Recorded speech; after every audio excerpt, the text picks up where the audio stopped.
Gì, toàn là mấy cái giật tít quảng cáo mà thôi. Chả khác gì mấy con zombie ở nước kế bên N năm trước. Đúng thế, ở kia có Hoa Khôi chia tay thú vị phết, oái, đúng là Hoa Khôi Sở Thanh Ly kìa. Nữ thần Lily cuối cùng cũng dứt được cái đuôi bạn trai của cô ấy sao? Để tôi nói cho mà nghe, nữ thần chính là vì muốn thoát nghèo, nên sớm đã lấy được giấy báo trúng tuyển của Đại học Thanh Thành, trong khi bạn trai thì thậm chí còn không thể vào được một trường đại học chính quy. Tương lai của hai người đó, căn bản là không cùng một thế giới. Bạn trai tên là Phương, Phương cái gì nhỉ? Phương Dịch, em nghĩ kỹ rồi, em cảm thấy giữa chúng ta đúng là không thực tế, tình yêu thời học sinh cuối cùng cũng sẽ đi đến vào cái khoảnh khắc chúng ta đều thức tỉnh. Có lẽ chỉ đến lúc này chúng ta nên nhận ra rằng chúng ta không phù hợp để nắm tay nhau đi suốt cuộc đời, cần có dũng khí và cũng cần môn đăng hộ đối, vì vậy, chúng ta chia tay đi, ha ha, chẳng sao cả, cho dù anh có cố gắng níu giữ tôi như thế nào đi nữa thì cũng không thể được đâu. Sao anh ta chẳng nói gì thế nhỉ? Chẳng lẽ là vì bị đả kích quá lớn nên sụp đổ rồi sao? Hay là não anh ta có vấn đề? Đương nhiên rồi, đó là Hoa Khôi của trường đấy, sao còn không mau quỳ xuống cầu xin ngay đi chứ? Hai, nhưng trong bộ dạng anh ta thế này, vốn dĩ không xứng với Bạch Phú Mỹ đâu. Cóc ghẻ muốn đòi ăn thịt thiên nga, chả thà thay bằng tôi, được, cô ấy liền bất ngờ, không có chuyện khác để nói nữa đúng không? Vậy thì tôi đi trước đây, này, anh, sao lại như thế này? Là giả vờ, hay là thật đây, còn có chuyện gì nữa? Tôi mặc kệ trong lòng anh đang nghĩ cái gì, và mặc kệ anh dùng cách nào, thì tôi cũng sẽ không quay lại với anh đâu. Anh đã rõ rồi chứ? Đừng có tự mình đa tình nữa, Hoa Khôi à, tôi rất bận, không phải chứ cứ qua loa như vậy sao? Sở Khuynh Ly và những người này vốn không hề biết hay nhận thức được cuộc khủng hoảng sắp xảy ra. Tiền bạc, học lực hay là các chuẩn mực của xã hội hiện đại, tất cả đều sẽ là đống cho bụi, bọn họ cũng không biết. Mình của hiện tại là một người trùng sinh xuyên không quay trở về hiện tại từ một thảm họa trong tương lai. Sở Khuynh Ly trước mặt mình bây giờ cũng chỉ là một người quen cũ xa lạ mà thôi. Mình bây giờ còn có nhiều thứ cần quan tâm hơn, Hoa Khôi thì có làm sao, đánh giá thì như thế nào, dù sao thì tất cả cũng sẽ bị lật tùng lên cả. Ngụ ý cơ thực sự chính là tất cả con người trên Lam Tinh. Câu chuyện này bắt đầu từ đêm qua, Phương Dịch mở mắt ra, phát hiện thấy sau 364 ngày và 11 giờ 59 phút, linh khí sẽ bắt đầu khôi phục hoàn toàn. Một khi linh khí khôi phục bắt đầu, thì thế giới sẽ trải qua những thay đổi chấn động không thể lường trước. Các chuẩn mực xã hội sẽ được xáo trộn lại và thời đại của những người tu hành sẽ đến. Sức mạnh chính là tiêu chuẩn cho tất cả. Đợi một chút, cậu là ai? Từ đó phát luồn sáng xuất hiện một bảng thông báo, bản hệ thống đến từ vũ trụ tối thượng, sử dụng thuật toán đỉnh cấp bí ảo của vũ trụ, có thể dựa vào linh vật mà ký chủ tiếp xúc, tự động viết ra công pháp tương ứng số công pháp đang nắm giữ, không. Cậu ấy đưa tay lên và chạm xuyên qua bảng hệ thống, từ trong đó xuất hiện ra một cái đầu sói, nó mở hàm răng, còn to hơn cả Phương Dịch. Đây là, có một người phía trong họng, đây đã từng là kết cục của một người bình thường như cậu, và cũng là kết cục của hàng tỷ người trên Lam Tinh, đã từng, là tôi ư. Mình nhớ lại rồi, kiếp trước mình chỉ là một người bình thường bị ép buộc. Rất khó khăn để sống sót, lúc đó mình chỉ muốn vượt qua, thoát khỏi trận thảm họa này, chỉ là mình đã chứng kiến đất nước sụp đổ, vạn dân gặp họa, nhưng cuối cùng cũng không thể thoát khỏi sự truy đuổi của quái vật biến dị, mình đã chết trong tuyệt vọng, nhưng trong lòng đầy sự không cam và báo thù, muốn đạt tới đỉnh phong, có lẽ vì vậy mà mình đã được hệ thống này lựa chọn và quay trở lại hiện tại, 1 năm trước khi linh khí chính thức được phục hồi. Hiện tại, hầu hết mọi người đều không cảm nhận được bất cứ điều gì về sự hồi phục của linh khí. Trong thời gian này, mình sẽ tận dụng mọi sự bất thường do linh khí tạo ra. Hệ thống đang tiến hành một lượt phần định mới, ký chủ đã ràng buộc với bản hệ thống, khởi động đường đua mới, mọi thứ trên thế giới đều có thể được dùng làm tài liệu cho bản hệ thống biên tập, hãy nỗ lực thu thập, tập hợp năng lực và công pháp cường đại để trở thành người tu hành cường mạnh, giải cứu thế giới. Tình hình mà nhân loại đang phải đối mặt hiện nay cực kỳ nghiêm trọng, đây là điều chưa từng thấy trong lịch sử. Chúng ta không thể tìm ra câu trả lời từ quá khứ, mà chỉ có thể dựa vào khả năng của chính bản thân và cố gắng hết sức để thích nghi với môi trường. Đây là chính quyền vậy mà không xoa dịu hay phủ nhận những bất thường gần đây, mà thay vào đó lại kêu gọi người dân thực hiện các biện pháp phòng ngừa. Hành vi này chính là lời cảnh báo mà chính phủ Hạ Quốc không thể diễn đạt rõ ràng mà đã cố tình phát ra. Trước đây, những báo cáo về hiện tượng quái lực loạn thần tuyệt đối sẽ không bao giờ được lan truyền qua màn ảnh rộng như thế này. Cách tiếp cận thầm lặng và tinh tế này chính là phương pháp nhất quán của Hạ Quốc, điều mà có thể khiến người dân giữ được cái đầu lạnh và tin tưởng vào đất nước. Làm như này quả thực khá tốn công và phiền phức, nhưng hiệu quả thì tốt hơn nhiều so với súng GATLING được mua miễn phí ở cửa hàng bên cạnh. Đúng rồi, hệ thống đã nhắc nhở, mọi thứ đều có thể cho mình sử dụng, vậy chẳng phải là nói ở đâu có dị tượng là mình nên đi tới đó sao? Đại học Thanh Thành yêu cầu sinh viên chú ý an toàn và thực hiện các biện pháp chống nắng. Cường độ tia cực tím tại Đại học Thanh Thành đã đạt mức cao nhất trong gần 100 năm. Các trường đại học nổi tiếng hiện nay cũng thổi phồng như thế này à? Với nhiệt độ cao như vậy thì mọi người đã chết từ lâu rồi. Đúng là tin giả, tin này đã mua hot search à? Đợi đã, tại sao thời tiết lại có thể khác biệt đến thế nhỉ? Đại học Thanh Thành chỉ cách đây 15 phút đi xe thôi mà, chỉ số tia cực tím, không, có vấn đề. Việc báo cáo của học sinh sẽ diễn ra bình thường, vui lòng tránh các khu vực có tia cực tím mạnh ở cổng phía Bắc và đi qua các ngã tư khác như bình thường. 74 độ C, được lắm.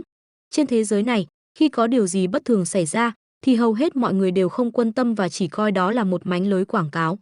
Chỉ có mình mới biết, kỳ ngộ đầu tiên của mình đã đến rồi. Đây là cổng phía Bắc của trường Đại học Thanh Thành có ít người nhất. Quả nhiên là bất thường. Đây là, cậu ấy đưa tay ra, chạm vào những hạt nhỏ lơ lửng trên không, hạt đó phát sáng, phát hiện thuộc tính dương rung động kịch liệt, mở khóa mẫu dữ liệu thuộc tính dương. Luồng ánh sáng đó nuốt chửng Phương Dịch, và phát sáng rất mạnh, tôi bị ảo giác rồi à? Có siêu SAIIANX man ư? Rõ ràng đây là có sứ đồ xuất hiện. Đã xong chưa? Sao mình cảm thấy như sắp chết đến nơi rồi, biên tập thành công bạn đã nhận được công pháp thuộc tính dương, Kim Dương hô hấp pháp, Đại học Thanh Thành, bạn học, có cần tôi giúp cậu xách hành lý không? Bạn học, em định đến tòa nhà nào thế? Em đã biết đường chưa? Anh có thể đưa em đến đó này. Bạn học, đây là thông báo tuyển dụng của câu lạc bộ chúng tôi, em xem qua một chút nhé. Nếu như có hứng thú, thì em có thể để lại số điện thoại liên lạc, cảm ơn, không cần đâu, he. Cũng may là anh với em đều được nhận vào cùng một thành phố khoảng cách nửa tiếng cũng không xa lắm đâu, đúng vậy, thế là chúng ta có thể ngày ngày gặp mặt nhau rồi. Não yêu đương, phía sau cô ấy có một luồng sáng thẳng lên trời, cảnh báo nhiệt độ cao tại hoa viên phía Bắc của trường. Xin vui lòng tránh xa cổng phía Bắc, không được đến gần. Dạo này có nhiều chuyện quái lạ xảy ra khắp nơi. Không được, mình phải đi xem sao. Cổng phía Bắc, cậu ấy đã bị cháy đen, phù, ngưng vọng liệt dương hít thở mãnh liệt, có thể lợi dụng công pháp kim dương hô hấp, tiến hành tẩy thể, công pháp được viết cho bạn, không cần phải học, đã mở khóa nhận được điểm biên tập 50. Điểm biên tập, đây lại là thứ gì nữa vậy? Thôi mặc kệ, rõ ràng là có ích, còn cách dùng cụ thể như thế nào thì để sau xem. Vừa rồi cậu có cảm thấy bầu trời đột nhiên tối sầm lại không? Tôi còn cảm thấy vừa rồi, đột nhiên lại mát mẻ hơn một chút. Này, mau nhìn kìa. Ở cổng Bắc có nhiều người thật đấy. Tụ tập đông người như thế làm cái gì? Không phải đã gửi tin nhắn không cho phép đến sao? Hiệu trường Đại học Thanh Thành, các em mau đi báo cáo đi. Những ai không báo cáo sẽ bị trừ điểm. Xin hãy thiết lập vòng cảnh giới, chặn hoàn toàn khu vực cổng Bắc lại. Được, bạn đã thanh lọc khu vực ô nhiễm loại A cổng phía Bắc của Đại học Thanh Thành, khu vực ô nhiễm. Các điểm dị thường sẽ được chính phủ Hạ Quốc đánh dấu, nơi tạo ra năng lượng của linh khí hồi phục, với các mức độ ngụ ý hiểm khác nhau, lĩnh vực ô nhiễm. Lại còn cả chính phủ Hạ Quốc đánh dấu nữa. Lẽ nào ngoài mình ra, đã có, báo động, cổng phía Bắc sắp đóng. Vui lòng sơ tán ngay lập tức, người mặc đồng phục đằng kia là quân đội à? Có chuyện gì thế? Không hay, động tĩnh quá lớn, nên đã kéo người đến rồi, đi thôi. Người trùm áo choàng đi tới, và dừng lại, người đó ngồi xuống và lấy tay chạm xuống đất, và đưa lên người, là do người tạo ra, chẳng lẽ, lại có người tiếp xúc linh khí từ sớm xuất hiện à? Do người làm, linh khí, cái gì cơ, cái hiện tượng đáng sợ này, là do người làm sao? Không đúng, cái bóng người vừa rồi là, Phương Dịch. Đừng có ngơ thế, Sở Khuynh Ly, với thành tích như vậy, thì làm sao anh ta có thể xuất hiện ở Thanh Thành được? Nhà của Phương Dịch, chuyện gì đang xảy ra vậy? Cái hơi nóng này, cảm giác cứ tỏa ra từ cơ thể của mình không dứt. Trường nước lạnh, bật điều hòa, đều không thể làm giảm được, cứ thế này, thì đêm nay ngủ sẽ không được ngon đâu, đợi đã, hôm nay đã gây ra chuyện lớn như vậy, thì liệu có ai phát hiện ra không ta? Mình phải xem lại mới được, tìm kiếm số 1, Hiệp hội tu hành linh khí cập nhật bảng cảnh giới mới. Hiệp hội tu hành linh khí, có chút ấn tượng, hình như ở kiếp trước, có xuất hiện một hiệp hội trực tuyến, thỉnh thoảng có công bố một số quy tắc tu luyện, nhưng vào thời điểm đó, phần lớn mọi người đều nghĩ rằng đó là một tiểu thuyết gia đang viết chơi tu tiên hiện đại. Khoan đã, chẳng lẽ người mà mình gặp ở Đại học Thanh Thành trước đó chính là mở ra chi tiết về cảnh giới của người tu hành, nhất cảnh, quỷ phủ thần công dựa vào thiên địa linh khí để tạo ra bình khí nhân giang, nhị cảnh, tạo linh, mượn sức mạnh thiên địa, mở ra thần linh huyết mạnh, tạo ra khí nội linh, tam cảnh, kim cương, huyết mạch linh khí kim cương bất hoại, bách cốt quân thông, có quyền năng nắm giữ thuộc tính. Tứ cảnh, thần nguyệt, dùng sức mạnh tu lớn đột phá ước thúc thiên địa, tích tụ tín ngưỡng tạo ra tân thàn, ngũ cảnh, húc nhật, hoàn vũ đỉnh phong, thao không sinh diệt tinh vực, tung hoành tất cả các chốn, cực cảnh, siêu thoát tu di vạn vật sinh tử, khải thiên tịch địa, nắm giữ càn khôn, thượng bất khả khác. Hiện giờ, linh khí khôi phục đã trở thành xu hướng chung, để tránh việc các chư đạo hữu làm đường lạc lối, cảnh giới này sẽ được công khai. Hy vọng các đạo hữu có thể tự mình đối chiếu, mặc dù nội dung có chút bí ẩn, nhưng đây là bố cục quen thuộc, lại còn có hình mờ, linh khí. Tu hành, cảm giác như não có vấn đề mới viết ra cái này được.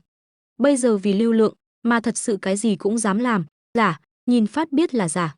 Viết tiểu thuyết thì cũng được, nhưng mà đừng có coi là thực tế, làm hư đám trẻ con đấy. Thông báo này, đáng lẽ phải do chính phủ Hạ Quốc đưa ra mới đúng chứ. Ở kiếp trước, mình chưa bao giờ nghe nói đến hiệp hội này cả. Là một người bình thường, mình không thể tiếp cận những thứ này vào thời điểm đó. Sau khi thiên tai thay đổi hoàn toàn cuộc sống của mình, thì mình còn càng ít thời gian hơn để quan tâm đến. Lúc đó vì muốn giữ mạng, nên đã tiêu tốn toàn bộ tinh khí lực rồi. Hiệp hội tu hành linh khí, chẳng lẽ đây là một tín hiệu từ chính phủ gửi đến những người đã tiếp xúc sớm với linh khí không nhỉ? Vậy thì cứ làm theo hướng dẫn, vận chuyển lại một lần kim dương hô hấp pháp đi. Cậu ấy nhắm mắt lại, vận chuyển linh khí và phát sáng xong bay lên.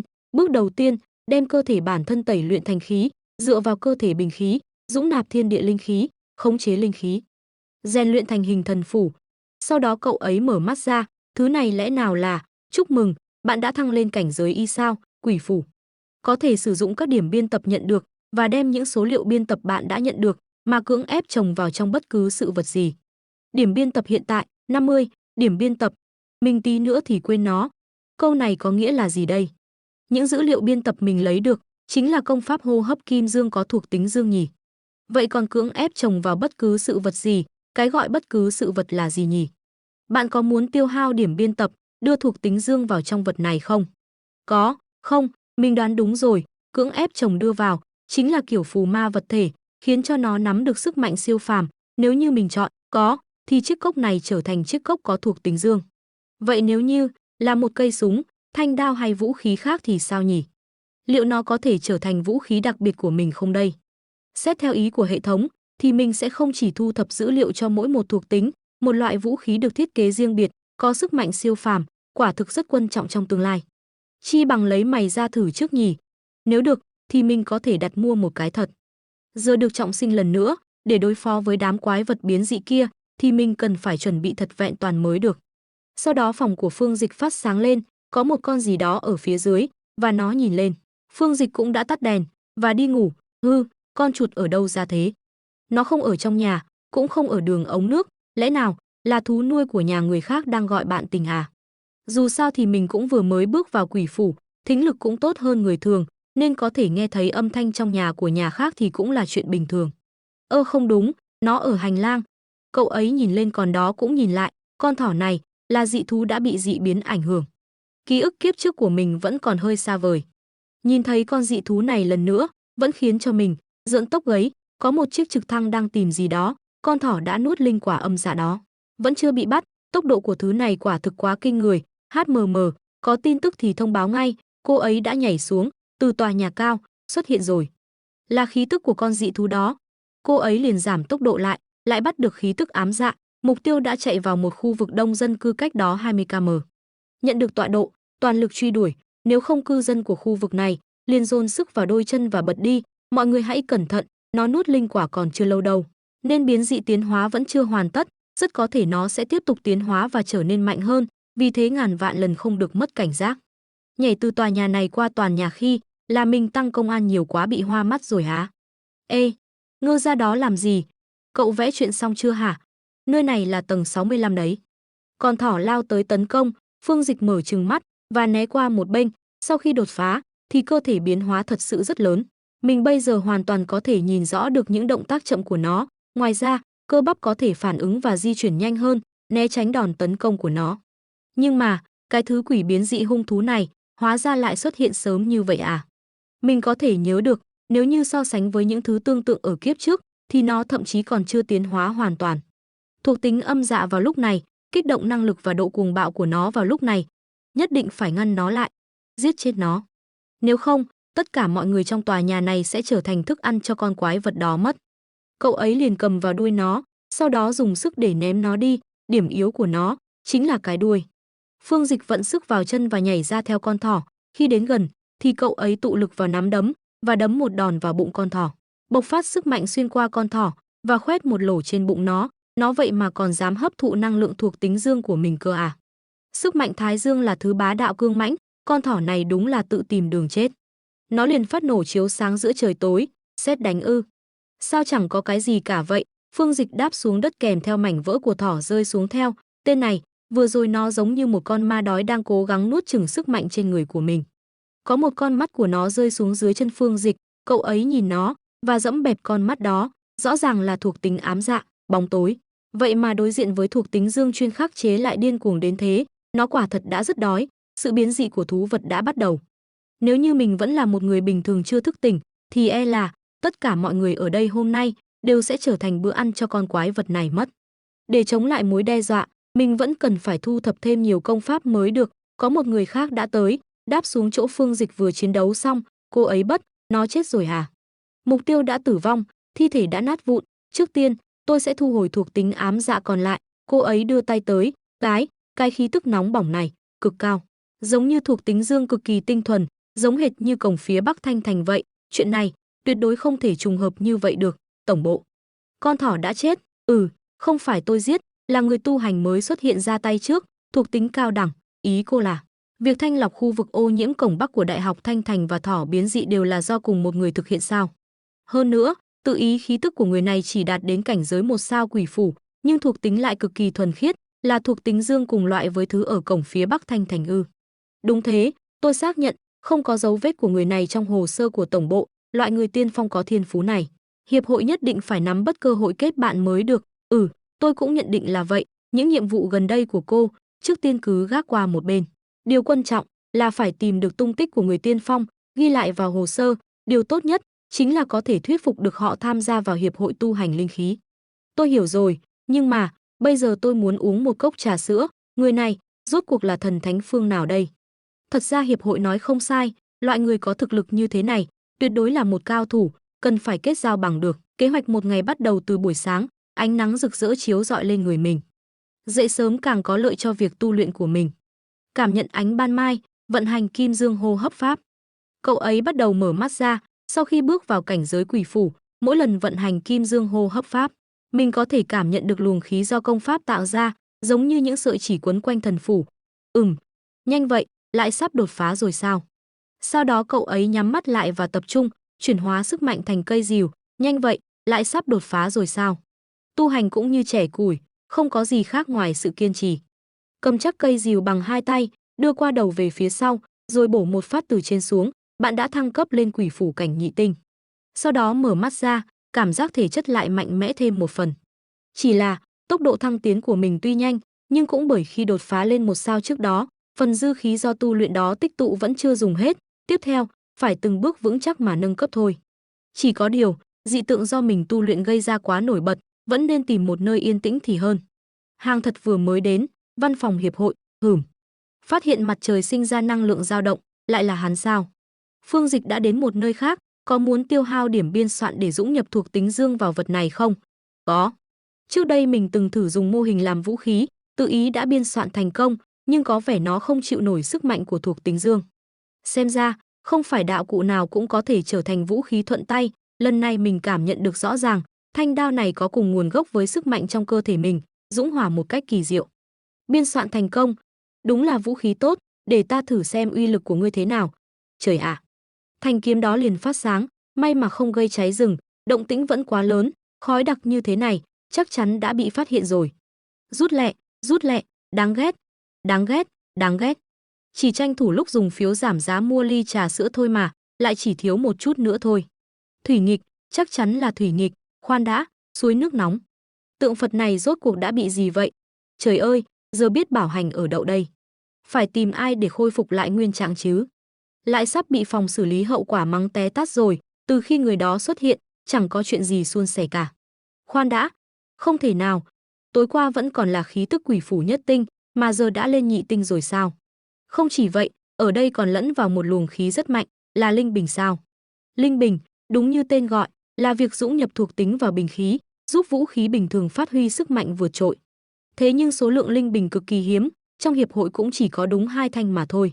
Chưa kể hiện tại lõi linh năng còn chưa hoàn thiện, công nghệ bị hạn chế, vẫn chưa thể phổ biến rộng rãi. Người này sao lại có được chứ?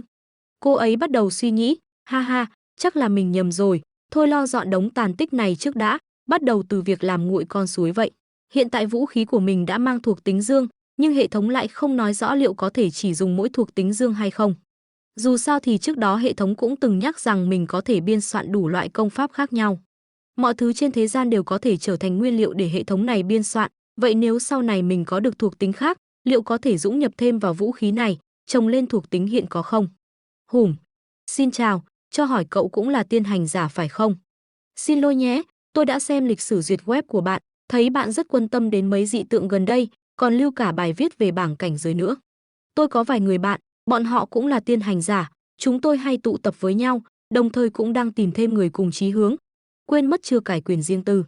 Tụi tôi có 3 người, sau khi dị biến xảy ra là tụ lại luôn để còn nương tựa lẫn nhau, tình hình bây giờ thì ai hiểu sẽ hiểu. Bọn tôi cũng chỉ mong tìm được mấy tiền bối tiên hành giả trên mạng, kết ban làm quen thôi, tôi cũng mới nhập môn thôi. Thế thì tốt quá rồi, huynh đệ tu luyện tới đâu rồi? Đã vào cảnh giới chưa? Tới thối thể thần phủ đó đúng là khó thật. Nhưng nghe phong thanh là mấy đại lão trong đội quốc gia hiện tại cũng mới chỉ ở cảnh giới quỷ phủ thôi, tính ra thì tụi mình cũng không cách biệt là bao. Vậy cũng mạnh phết nhỉ, đội chính quy được thu nạp rồi mà cũng chỉ mới quỷ phủ cảnh thôi sao? He he, vậy để tôi nói cho cậu một tin mật nữa nhé, một vùng ô nhiễm mới vừa xuất hiện muốn lập đội đi cùng không? Càng đông người thì càng an toàn, tài nguyên chia đều. Vùng ô nhiễm mới sao? Gửi địa chỉ cho tôi, để tôi xem thử. Tổng hợp tư liệu, Tám Hà Dũng Long. Zip, đang giải nén tập tin, vùng ô nhiễm Cẩm Hà Dũng Long vốn là một dòng sông ngầm hình thành do các khe nứt trong địa tầng. Nhưng sau thiên địa biến dị, dòng nước nguyên thủy đã biến thành dũng nham nhiệt độ cao, khiến nhiệt độ trong khu vực này trở nên cực kỳ khắc nghiệt. Cùng mang thuộc tính dương như của mình, xem ra lần này chắc chắn sẽ thu được không ít. Khu Tân Mộc, lão Lý, người bạn mà anh nói bao giờ mới tới vây. Sắp rồi, sắp đến rồi, Tiểu Nhã, nhờ bản đồ và tư liệu cậu chuẩn bị mà tôi tìm được chỗ này ngay lập tức. Thật sự rất chi tiết luôn, đâu có gì, phải cảm ơn các cậu đã đến cùng tôi khám phá mới đúng. Lát nữa vào trong, mọi người phải hỗ trợ lẫn nhau đấy nhé. Tiếc thật, dường như lần này không gặp được tiên hành giả nào xuất sắc có tiềm năng, mình còn định xem có thể giới thiệu cho hiệp hội được không? Trương Hiểu Nhã, nhân viên Bộ Văn hóa, Hiệp hội tu hành linh khí, rất nhiều tiên hành giả không biết rằng Hiệp hội tu hành linh khí thực chất là một cơ quan trực thuộc chính phủ Hạ Quốc. Muốn trở thành nhân viên chính thức thật sự thì yêu cầu rất cao, bình thường thậm chí còn không tìm được đường vào. Việc mình có thể gia nhập là nhờ vượt qua từng vòng kiểm tra gắt gao, tất nhiên, gia đình mình cũng đã phải nợ không ít ân tình. 2. Nếu lần này không thu hoạch được gì, chắc mình lại bị ép làm thêm giờ nữa mất. À, là Phang đến rồi sao? Phang, tôi là Phang, chào mọi người. Còn trẻ quá, nếu mình không cảm nhận sai thì là thực lực quỷ phủ cảnh nhị tinh. Lạ thật, dù khí thế của cậu ấy rất mạnh, nhưng lại không có cảm giác áp bức như những cao thủ khác. Ngược lại, còn thấy ấm áp nữa, giờ mọi người đã đông đủ, vậy đi thôi. Được, để tôi đi trước nhé, cậu chiếu đèn. Được. Vang, cậu đi chậm một chút, coi chừng đá vụn dưới chân. Tôi cứ tưởng toàn bộ nước trong này đã biến thành dũng nham hết rồi, lúc này có giọt nước rơi xuống, làm tôi hết hồn luôn. Lạ thật, mọi người có cảm thấy vào đây rồi mà không nóng như tưởng tượng không? Có khi nào là do chúng ta vẫn chưa tới trung tâm của vùng ô nhiễm? Nếu mệt thì cứ nói nhé, an toàn của mọi người vẫn là quan trọng nhất. Tuy mình đến trễ nhất, nhưng mọi người lại xem mình như người trong nhóm. Dù là do tính cách dễ gần hay thật sự muốn tìm một đồng đội đáng tin trong thời kỳ hỗn loạn này, thì cảm giác đó rất chân thành. Phương Dịch đã dừng lại, tới nơi rồi. Dũng nham, thật sự là dũng nham. Này, phía trước nguy hiểm, đừng hành động tùy tiện, cậu đang làm gì vậy? Anh bạn, cậu không muốn sống nữa sao? Mau kéo cậu ấy ra ngoài.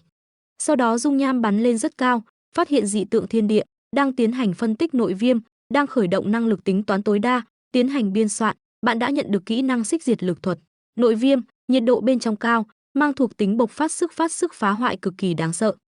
Xích hỏa đao thuật cần phải cầm đao mới phát huy được uy lực, mỗi nhát đao đều gầm lên như ngọn lửa dữ dội, lưỡi đạo sẽ bao phủ bởi một lớp pháo hỏa rực cháy, tạo thành luồng lửa chớp giật dữ dội. Đao kiếm ngưng tụ mãnh liệt, bị chiến ý kích phát, giải phóng nguồn năng lượng khổng lồ. Phương Dịch cầm thanh kiếm, Đúng lúc, nó hoàn toàn hòa hợp với thanh đường đao của tôi. Tiêu hao chút sức, tôi sẽ cấy thuộc tính nội viêm vào đường đao. Mọi người nhìn kìa, cậu ấy không sao cả. Vũ khí của cậu ấy cũng đang hấp thụ sức mạnh của dũng nham. Xem ra Phang đã hồi phục, lúc này chắc là một tai nạn nhỏ trong lúc tu luyện.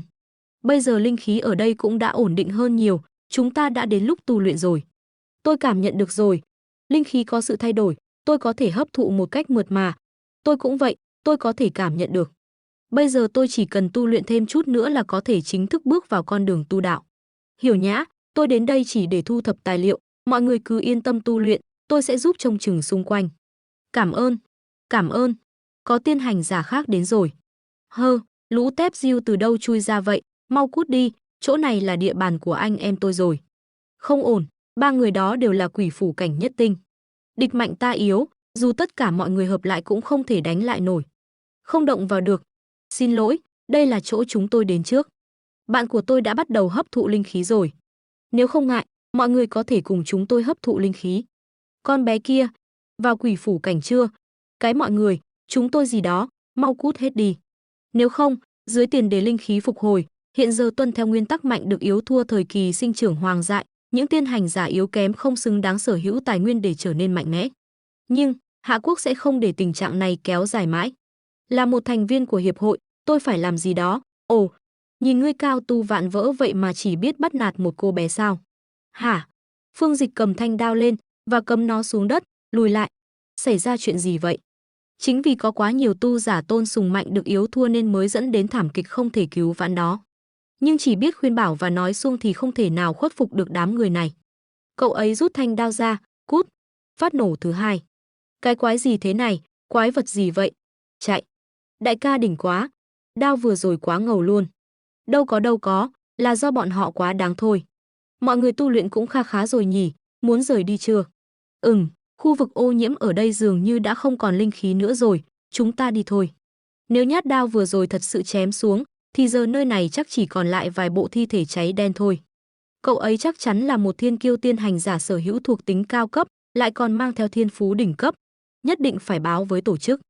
Văn phòng hiệp hội tu hành linh khí, Hiểu nhã, ý cô là lại có thêm một tiên hành giả mang thuộc tính cao cấp xuất hiện sao? Lại gì cơ? À, không có gì, tôi đã ghi chép lại rồi, nếu có tiến triển gì hãy thông báo cho tôi ngay lập tức. Cô ấy liền tắt cuộc gọi, thầy ơi, chẳng lẽ chúng ta gặp may rồi sao? Liên tiếp xuất hiện hai tiên hành giả có thuộc tính cao cấp, gì mà gặp may chứ?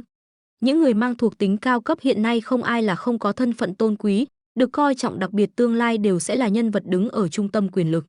Đúng là khó xử. Muốn từ chức rồi, nhìn kìa. Cái người cosplay anh ia đẹp trai quá trời luôn á. Thanh đạo đạo cụ trông thật quá trời luôn á, đeo sau lưng nhìn ngầu hết biết. Muốn hỏi thử là làm ở đâu vậy, đúng là đấng nam nhi trong các đấng nam nhi. Là kẻ thống trị. Đỉnh cao. Phương Dịch, giả vờ làm coser nhưng lại quá nổi bật khiến người ta chú ý. Cậu ấy nhìn vào điện thoại, tiểu thuyết tu tiên thành hiện thực. Ánh kim rực rỡ, từ khí đông lại xuất hiện bên ngoài động đá ngàn năm. Thậm chí còn có nhiếp ảnh ra ghi lại được cảnh một con rồng khổng lồ bay ngang qua. Theo lời một người giấu tên cho biết, đã từng gặp một cao thủ mang theo đại đao đang tu luyện tại nơi này, và chính người đó đã xuất thủ đuổi bọn họ đi. Tất cả là do nội viêm gây ra. Sơ suất quá rồi, Phật gia nhiệt lượng lên đến 2000 độ C, không tạo dị tượng mới là chuyện lạ. Người tiết lộ đặc điểm của tôi chắc không phải là lão Lý hay Trương Hiểu Nhã đâu nhỉ.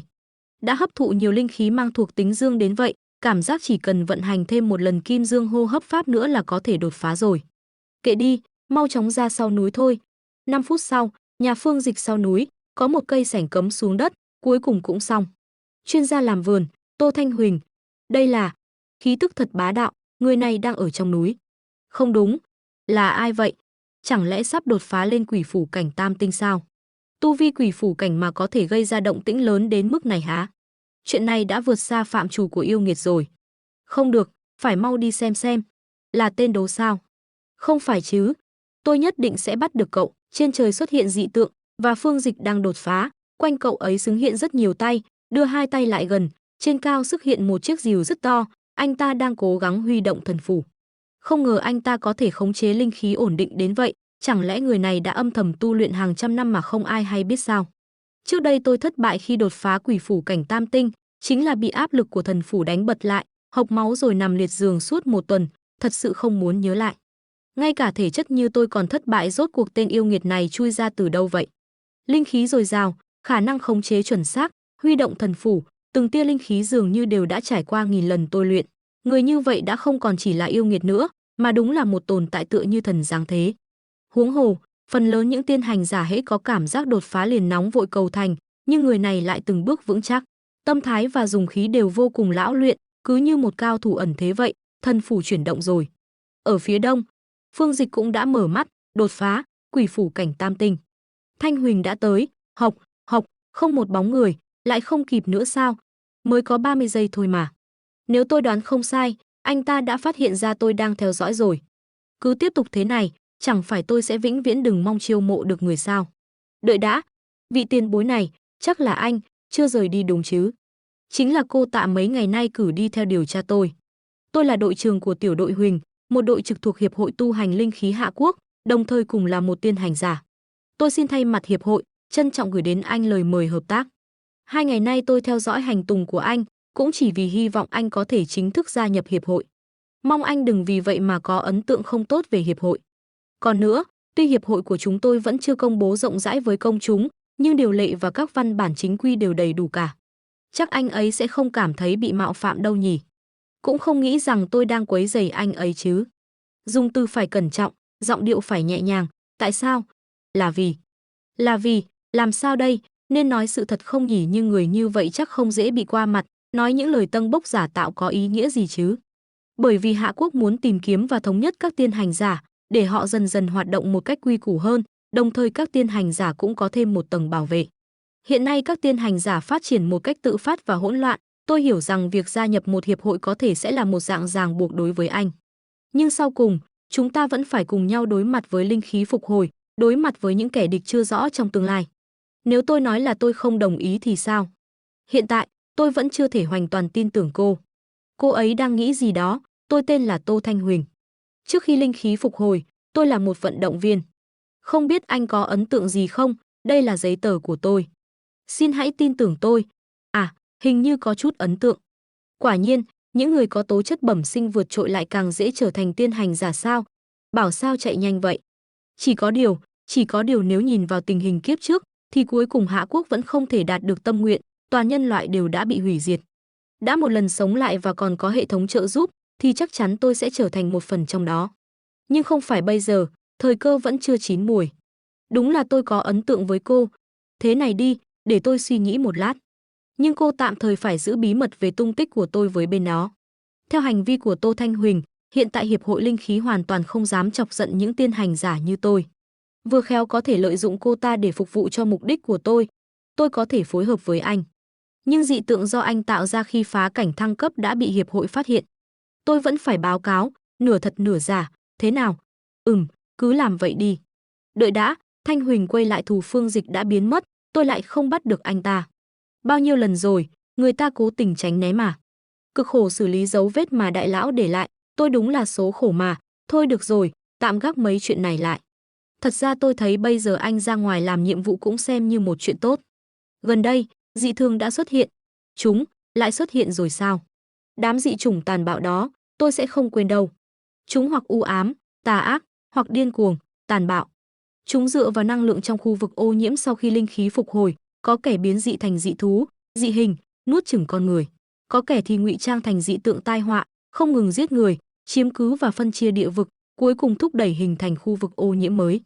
Nếu không tiêu diệt chúng sẽ mang theo thuộc tính kinh hoàng hủy diệt, không ngừng xâm thực thế giới loài người. Phương Dịch đang đi dưới trời mưa. Khu thắng cảnh Ngọc Hoàng trong thành phố đang có nguy cơ cao xảy ra lũ lụt, khu vực đã bị phong tỏa, xin mọi người tuyệt đối đừng đến. Mấy chục năm rồi chưa từng thấy cơn mưa rông nào khủng khiếp như vậy. Vị đại năng phương nào đang độ kiếp ở đây vậy? Thuộc tính lôi đình thật nồng đậm, vừa uy nghiêm, vừa cuồng bạo. Nhưng mà, trung tâm của lôi bạo là ở bên đó.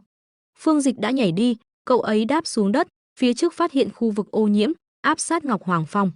Đình Ngọc Hoàng, cao 1545 m, diện tích 25,000 ha, là một trong những thắng cảnh trọng điểm của thành phố. Mức độ ô nhiễm chưa xác định.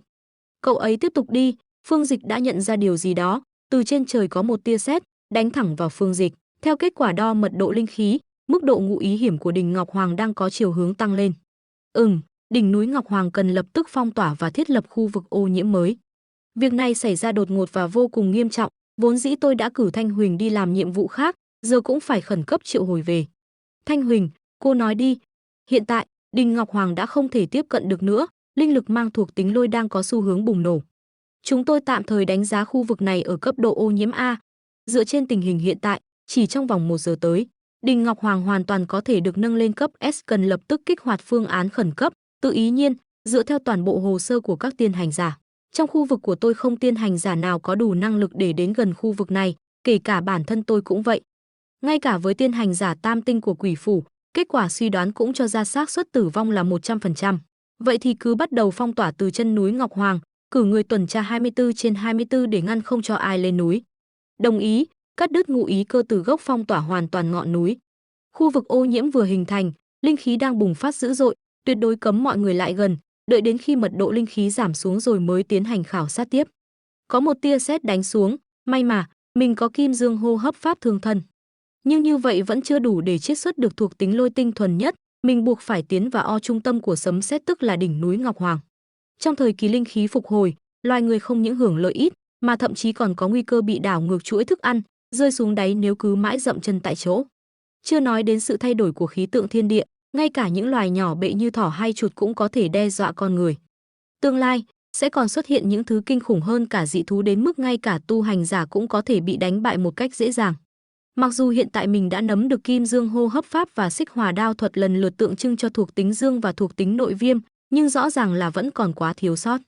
Trước đó, mình đã tiêu tốn điểm biên soạn để khảm cả hai thuộc tính này vào thanh đường đạo. Thuộc tính dương giúp tăng khả năng phòng ngự và sức chịu đựng của đao, còn Xích Hỏa đao thuật lại gia tăng sức mạnh phá hủy trong tấn công. Nhưng nếu quá phụ thuộc vào vũ khí, sẽ để lộ không ít sơ hở. Chỉ khi bản thân thật sự mạnh mẽ, mình mới có thể khống chế đám sinh vật hung tàn và xảo quyệt đó, từ đó giành được lợi thế. Sức mạnh lôi đình ở đây chính là cơ hội tuyệt vời để mình một lần nữa rèn luyện và cường hóa bản thân. Muốn không ngừng trở nên mạnh hơn, thì phải biết nắm bắt cơ hội trong những biến động của thiên địa. Nếu không, chỉ còn cách chờ chết trong những trận thiên ai. Cậu ấy liền cầm thanh đao, ối, lực cản mạnh quá. Ối hừ, Phương Dịch bị sét đánh thẳng vào người, loại thuộc tính lôi cực hạn này vốn dĩ chính là sức mạnh tàn bạo của thần phạt. Nó không ngừng tạo áp lực, giận dữ vì mình dám bước vào vùng cấm của nó, muốn ép mình phải quỳ rạp dưới chân nó. Nhưng, phải làm sao để khiến nó phục tùng và trở thành sức mạnh của mình? Bình tĩnh lại, suy nghĩ thật kỹ. Hệ thống từng nhắc, mình phải tiếp xúc trực tiếp với linh lực gốc. Ra rồi, Kim Dương hô hấp pháp, toàn lực vận chuyển. Lại một tia sét khác đánh xuống, Cậu ấy liền chống đỡ, phun luôn cả máu, phải cố trụ trước, đến được đỉnh phía trước, sau đó, liều mình để sống sót. Lôi đình linh khí thật bá đạo và nồng đậm. Chỉ cần hít thở cũng cảm nhận được cơ bắp tê dại. Nó muốn tôi chết. Nhưng mà, một tia sét cực mạnh đã đánh xuống, phát hiện thuộc tính lôi cực mạnh. Đang phân tích, cả đời tôi chưa từng thấy tia sét nào lớn như vậy. Có phải một đại thần từ vị diện cao đang độ kiếp sao?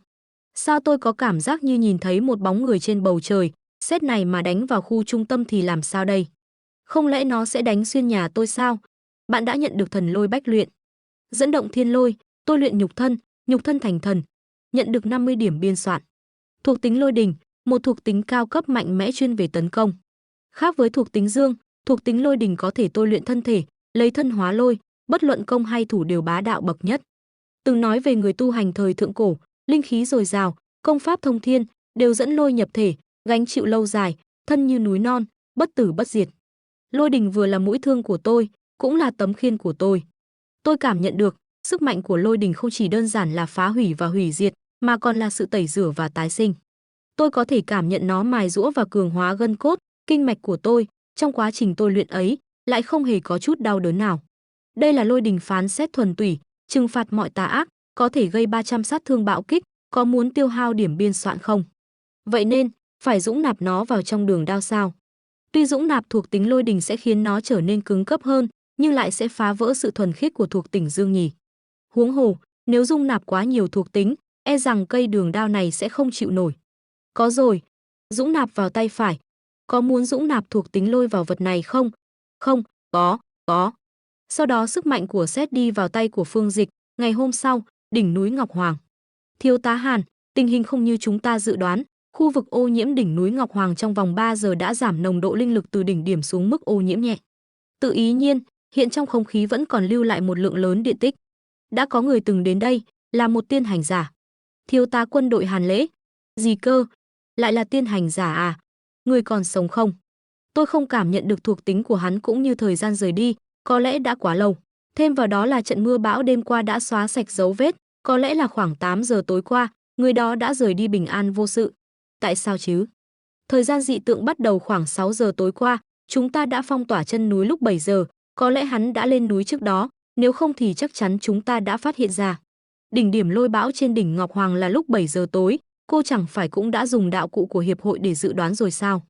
Rạng sáng, mức độ ô nhiễm trên đỉnh Ngọc Hoàng sẽ đạt cấp S, nhưng sau 8 giờ, nồng độ linh khí bạo động đã giảm xuống. Ngoài ra, tôi có thể cảm nhận được, người này có lẽ cũng sở hữu năng lực thuộc tính lôi điện, nên mới có thể tiếp nhận những lôi kiếp này. Dị tượng lần này lại là một cơ hội lớn đối với hắn. Vì vậy tôi suy đoán, người này không chỉ còn sống, mà dị tượng lần này cũng thay đổi vì hắn, nếu không thì quá trùng hợp rồi. Người này rốt cuộc là tình cờ gặp được cơ duyên, hay chủ động tiếp xúc với dị tượng thiên địa, nhanh hơn chúng ta một bước. Loại người này là đáng sợ nhất, không biết rốt cuộc họ đứng về phía nào, nếu gây hại cho xã hội, tai họa sẽ không kém gì dị tượng, nhất định phải nhanh chóng tìm ra hắn. Hát xì. Tiếp theo, bằng mọi giá phải nhanh chóng tìm ra người này. Tên gọi, tạm thời đặt là Bạo Quân. Cũng hy vọng hiệp hội có thể sớm chiêu mộ được Bạo Quân, phía chúng tôi cũng sẽ phong tỏa tin tức và nhanh chóng tiến hành điều tra. Đó là điều đương nhiên, tự ý nhiên, phía chúng tôi cũng có một vị tiên hành giả cấp cao đang cố gắng liên hệ. Tiểu Tô, cô hãy báo cáo lại với thiếu tá Hàn một chút. Vâng. Chuyện là thế này, chính là vị tiên hành giả đã thanh tây dị thường ở khu vực ô nhiễm cấp A cổng Bắc Đại học Thanh Thành trước đó. Nguy rồi, nguy rồi, nguy rồi, tuyệt đối đừng lộ ra mà. Gần đây tôi vẫn luôn cố gắng tiếp xúc với anh ta, nhưng đáng tiếc là người này hành tung rất bí ẩn. Tôi từng phát hiện thi thể của thỏ biến dị bị anh ta tiêu diệt, nếu không đoán sai thì anh ta sở hữu thuộc tính dương viêm. Tôi sẽ cố gắng tiếp cận anh ta, làm rõ cách anh ta đã thanh tẩy cổng Bắc Đại học Thanh Thành. Tổ tông ơi! Tôi đã cố hết sức rồi, tin tức nửa thật nửa giả mới khiến người ta tin được, không nói gì cả, chỉ có nước gặp rắc rối thôi. Thuộc tính dương viêm sao? Tôi hiểu rồi, Tiểu Tô, cô vất vả rồi. Chúng ta cần những người trẻ tài năng như cô, những người luôn tiến lên và tiếp bước thế hệ trước như dòng nước sông Trường Giang cuộn chảy không ngừng. Thiếu tá Hàn khen quá rồi, đây là trách nhiệm của tôi. Tôi nhất định sẽ tiếp tục cố gắng. Chúng ta cũng sẽ tung ra một vài chiêu khói gây nhiễu về thiên tai, cứ tạm thế đã. À, thật ra tôi không hoàn toàn đồng tình với việc các ông đăng tin về linh khí trên mạng, điều đó rất dễ bị kẻ xấu lợi dụng. Ha ha, cái này à, cuối cùng cũng kết thúc rồi. Nhà Phương Dịch, Kim Dương hô hấp pháp, khô giáo, sau khi được truyền thêm thuộc tính lôi, vẫn có thể cảm nhận được sự thay đổi rõ rệt. Phần tay phải của tôi dường như đã bị thuộc tính lôi biến đổi thể xác, trở thành bộ phận cứng cáp nhất trên toàn thân, sức tăng rất lớn. Hiện tại tôi dường như có cảm giác đang tiến đến điểm giới hạn để thăng cấp lần nữa. Nhưng điều khiến tôi ngạc nhiên nhất là, thuộc tính lôi đỉnh vốn dĩ rất hung bạo, vậy mà sau khi được cấy ghép lại trở nên hiền hòa như chú mèo con, có thể điều khiển một cách thuần thục. Khi mở khóa thuộc tính dương, lần đầu sử dụng Kim Dương hô hấp pháp, cơn đau ấy thật sự khiến tôi không nỡ nhớ lại. Chắc là sau khi bị tôi hấp thụ thì sẽ không yếu đi đâu nhỉ. Hệ thống nhắc nhở rằng thuộc tính lôi này còn có sát thương bạo kích tăng 300% đối với tà sùng dị thường, thật sự không thể chờ được mà muốn thi triển thử xem sao. Điện thoại Phương Dịch rung lên, lại xảy ra chuyện gì nữa vậy? Sau sự kiện lần này, tôi lập tức đặt tin tức vào diễn đàn thành thông báo đặc biệt để theo dõi sát sao. Hiện đang là thời điểm thiên hạ đại loạn, để bảo vệ an toàn cho người dân một cách tối đa, Tổng hội Hạ Quốc sẽ luôn phát cảnh báo nguy hiểm ngay trong thời gian sớm nhất. Tuy nhiên, những cảnh báo này lại ẩn chứa cơ hội, mà đối với một người tiên phong như tôi thì đó là một sự cám dỗ vô cùng lớn. Dù có phải đánh đổi cả mạng sống, tôi cũng nhất định phải đến đó một lần để thử vận may. Một vụ nổ đã xảy ra trong nhà máy hóa chất, hiện chưa ghi nhận thương vong. Nổ, ô nhiễm. Một sự kiện quy mô lớn như vậy thật khó khiến người ta không nghi ngờ rằng phía sau có điều gì mờ ám. Có rất nhiều người bình luận, mùi âm u tà ác này, sao lại có cảm giác quen thuộc thế nhỉ? Xuyệt, nhớ ra rồi. Chính là cái thứ tà ác kinh hoàng ở kiếp trước đó. Đừng, động, có một con chuột rất to và Phương Dịch đang núp, không lẽ là chúng nó? Những thứ đó đặc biệt thích xuất hiện vào những thời khắc âm u và tăm tối nhất. Ban đầu có thể chỉ là động thực vật bình thường, nhưng sau khi biến dị, chúng lại có thể sở hữu trí tuệ. Sức mạnh trở nên cuồng bạo, từ khả năng quan sát, bắt giữ đến năng lực giết chớp nhoáng đều được tăng cường đến mức vô cùng quái dị. Chuyện này nguy hiểm gấp trăm lần so với con thỏ biến dị trước đó. Đêm nay nhất định phải xuất phát, ngăn chặn chúng tiếp tục sinh tồn và tiến hóa. Đã đến lúc kiểm nghiệm thực chiến khả năng bạo kích tăng 300% của tôi rồi. Trời mưa rất to, đèn giao thông đang màu đỏ, khi chuyển qua xanh thì có những cái bóng đi qua.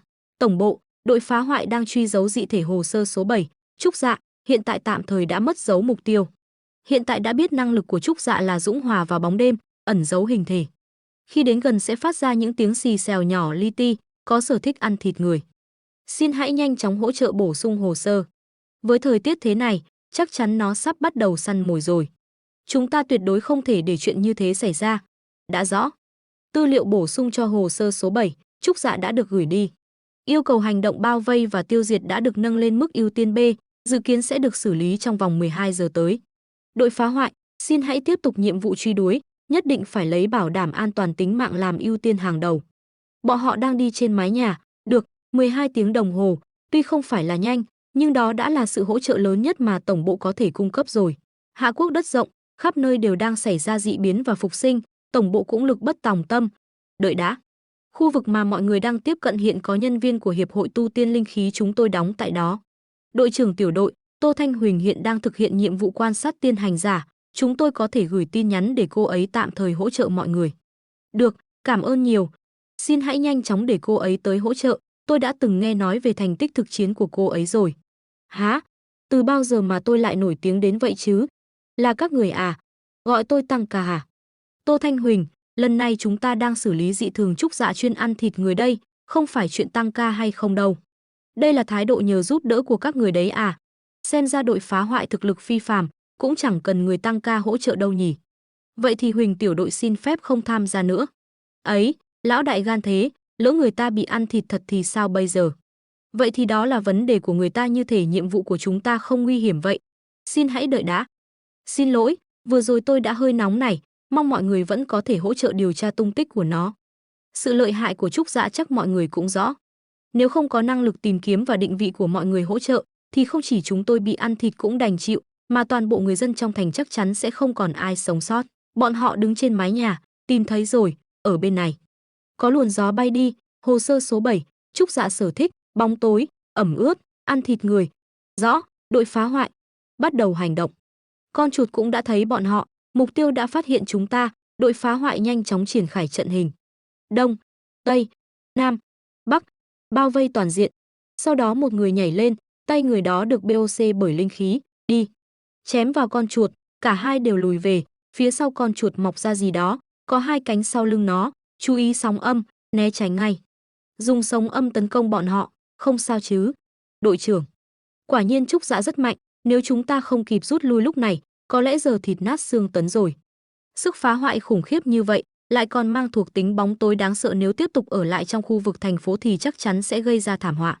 Nó liền thổi phồng miệng lên, phun ra luồng khói màu xanh lá và bắt đầu ăn mò đất đá dưới chân nó đang định đào đất mà chạy trốn.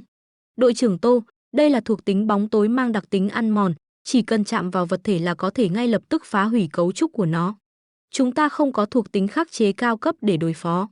Dù nó có thể ăn mòn mặt đất, nhưng cũng không thể ngay lập tức tạo ra một lối thoát hiểm để chui ra. Vậy nên đừng phá vỡ trận hình của đội phá hoại. Mọi người cẩn thận. Chúng ta chủ yếu vẫn là thu thập thông tin kịp thời và chỉ huy điều chỉnh chiến thuật. Nó lao tới tấn công một người và hất tung người đó, đừng để nó chạy mất, đuổi theo. Con chuột chạy trước, bọn họ theo sau. Chờ đã, nồng độ linh lực dị thường ở đây dường như bỗng nhiên tăng lên đột ngột. Hai người ở ngoài đợi, tôi sẽ theo họ vào bên trong. Được. Đây là bên trong nhà máy bỏ hoang sao? Để tôi kiểm tra trước nồng độ linh khí ở đây đã. Đây là thiết bị hỗ trợ mới do hội đồng nghiên cứu chế tạo phải không? Đúng vậy, đồng hồ cho thấy mức ngưỡng nồng độ linh lực dị thường mà một tiểu đội có thể xử lý là 50. Còn nồng độ dị thường của Trúc Dạ lúc này là 48. Chờ đã, ngưỡng đã vượt qua 80 rồi và vẫn đang tăng một cách chóng mặt. Chỗ này có lẽ không chỉ có một dị thường đâu. Có con gì đó phía sau bọn họ, không ổn. Thật sự còn có một dị thường khác nữa. Trúc Dạ kia chắc là cố ý dẫn dụ chúng ta vào bẫy. Mau rút lui, không thể ở lại đây lâu được. Chúng ta đi về phía cửa ra. Nếu nó muốn ngăn cản, sẽ không thể giấu được dấu vết. Với vài người chúng ta, hoàn toàn có thể hợp lực mở lại cánh cửa lớn. Bên này. Mắt tôi, không đúng, cả giác quan và cơ thể tôi đều đang bị khí độc xâm nhập. Mọi người vẫn ổn chứ? Không có ai trả lời, cứ như thể trong nhà máy bỏ hoang này chỉ có một mình tôi vậy. Nhưng họ chắc vẫn ở quanh đây, chỉ là tôi không thể cảm nhận được họ, và họ cũng không thể đáp lại tôi. Hồi tưởng lại thì, Trúc Dạ đã dẫn chúng ta vào nhà máy, mà nơi này thật ra không, là lãnh địa của một dị thường khác. Vừa rồi tôi đột nhiên mơ hồ cảm nhận được một chút, rất có thể đó là một con mãng xà khổng lồ. Khác với thuộc tính bóng tối của Trúc Dạ, làn xương đen này có độc. Chúng ta đã trúng độc ngay từ khoảnh khắc bước vào trong màn xương rồi. Khí độc này có thể làm tê liệt các giác quân của chúng ta và đẩy nhanh quá trình tiêu hao linh khí.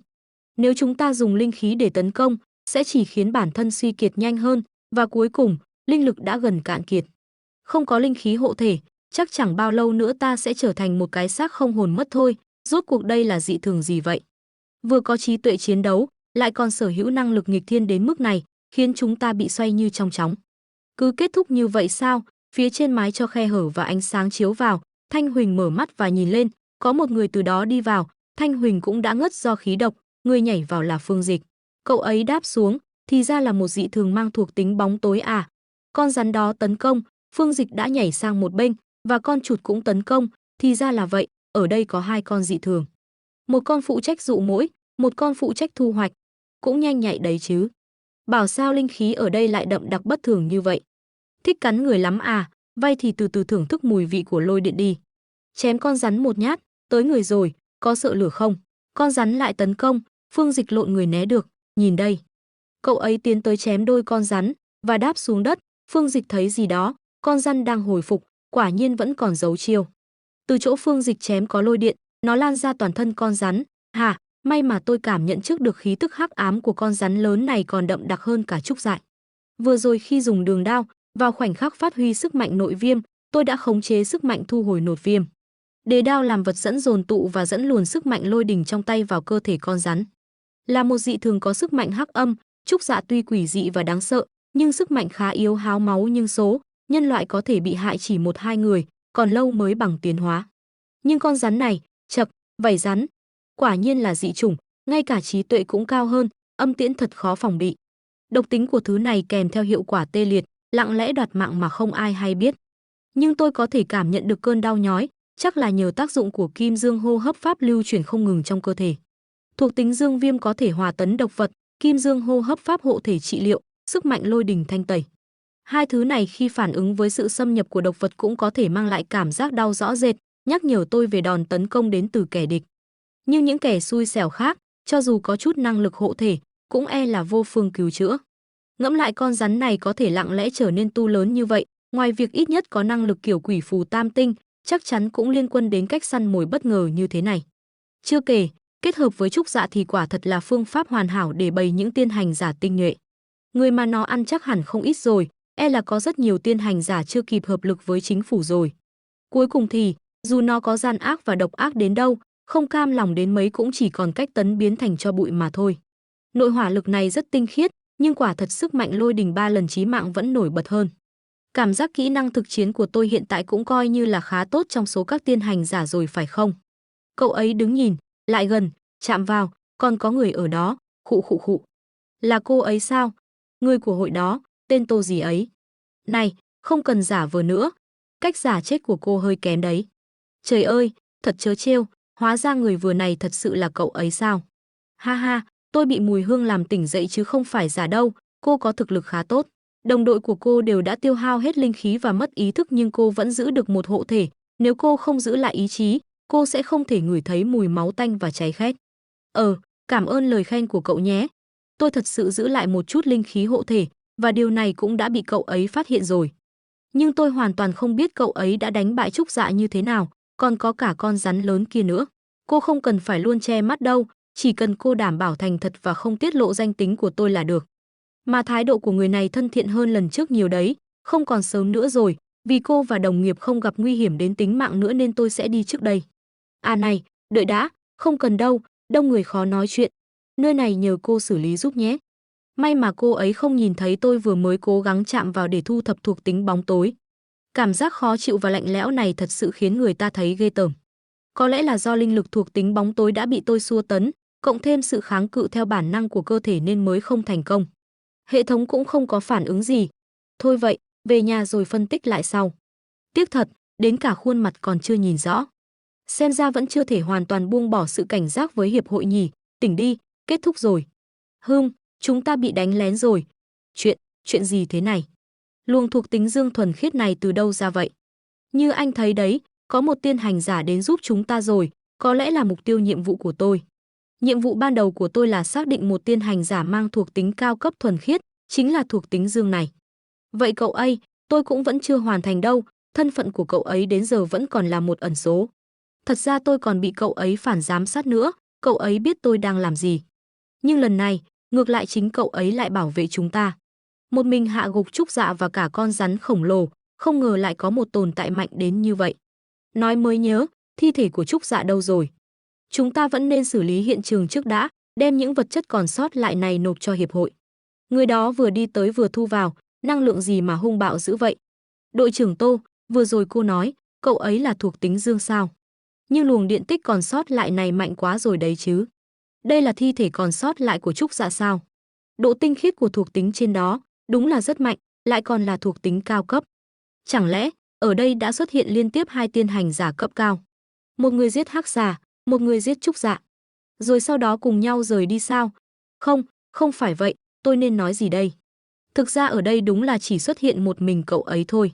Nói ra cũng thật khó tin, trên người một người mà lại có thể đồng thời mang theo hai loại thuộc tính cao cấp thuần khiết. Chỉ cần có một trong hai thôi cũng đã là thiên tài tuyệt đỉnh rồi. Tiên hành giả song thuộc tính cao cấp, đây đúng là một tồn tại có một không hai. Dương viêm hành giả, lôi đình bạo quân, rốt cuộc là quái nhân kiểu gì vậy chứ?